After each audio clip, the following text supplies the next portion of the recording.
5 राज्यों के चुनाव और इसमें उत्तराखंड पर खास नजर, क्योंकि यहां से कांग्रेस पार्टी के आप कह सकते हैं सबसे बड़े नेता हरीश रावत।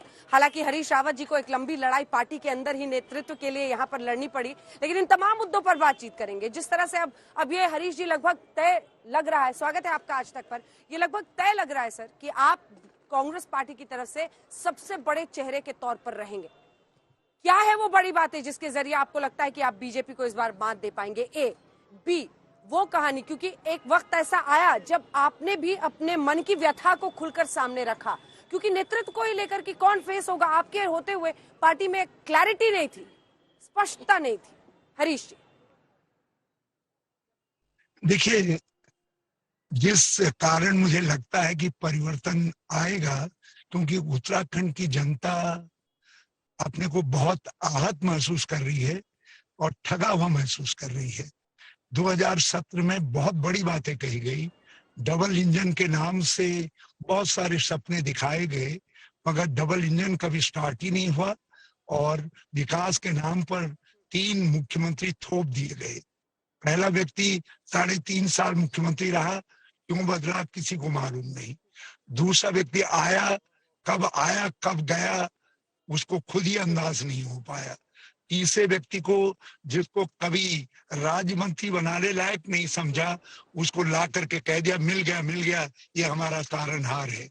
उसको लेकर के पार्टी के सीनियर्स नाराज होकर के कोप भवन में चले गए। अनंतो गत्वा शपथ ग्रहण हुआ, लेकिन उन्होंने भी समय के संकेत को समझा और वो नदी नाले गाड़ गधेरे सब खोदने में, खनन करने में लग गए और पर्यावरण को बड़ी क्षति पहुंचा दी।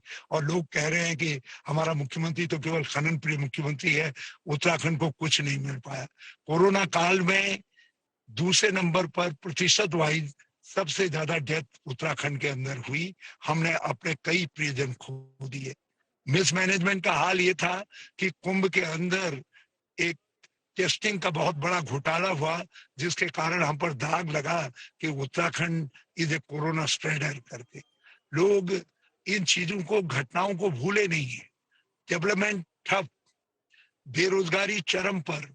आज देश में सर्वाधिक बेरोजगारी का प्रतिशत उत्तराखंड के अंदर है। जो रोजगार मूलक स्टेट है, उस स्टेट के अंदर बेरोजगारी कितना कहर ढा रही होगी, अंजना जी आप अंदाज लगा सकती है।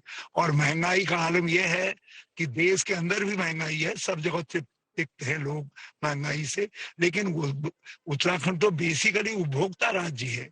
हमको महंगाई का पिंच सबसे ज्यादा साल रहा है। हमारे कुछ एरियाज में गैस का सिलेंडर इस समय 1000 के पार है, बल्कि कांग्रेस को नारा देना पड़ा कि लाओ लाओ कांग्रेस की सरकार, गैस का सिलेंडर नहीं होने देंगे 500 के पार। ये गांव गांव में आज इस गीत को लोग गा रहे हैं। तो ये स्थितियां हैं और लोकायुक्त देने का वादा किया हमने। लोकायुक्त का लेकिन चैलेंज यही है सर, हरीश जी, बिल्कुल गवर्नर के पास चैलेंज यही है सर, पेंडिंग पड़ा हुआ। चैलेंज यही है सर कि आप कैसे ये जो तमाम आपका आज नाकामियां गिना रहे हैं, महंगाई हो या फिर जिस रफ्तार से मुख्यमंत्री इन्होंने बदले, ये सब जो आप गिना रहे हैं, इसको क्या कांग्रेस पार्टी एनकैश कर पाएगी? सबसे बुरी हार पिछले चुनाव में उत्तराखंड में कांग्रेस पार्टी को मिली थी, आपके लिए भी बड़ी चुनौती थी। कितना प्रेशर इस बार है? और क्या आपको लगता है पार्टी ने क्लैरिटी करने में कि हरीश रावत ही लीड करेंगे पूरा कैंपेन, ये बताने में पार्टी ने लेट नहीं कर दी सर? देखिए, पार्टी के ने 2017 में हम हारे जरूर, क्योंकि उस समय पोलराइजेशन की जो आंधी उत्तर प्रदेश से चली, उसमें उत्तराखंड के अंदर, मगर एक बात नोट करिए, जो 2012 में हमको वोट मिला था, जिसने हमारी सरकार बनाई थी, हमको वही परसेंटेज ऑफ वोट 2017 में भी मिला। तो इसका अर्थ कर भाजपा के नारे में नहीं आने के लिए बिल्कुल।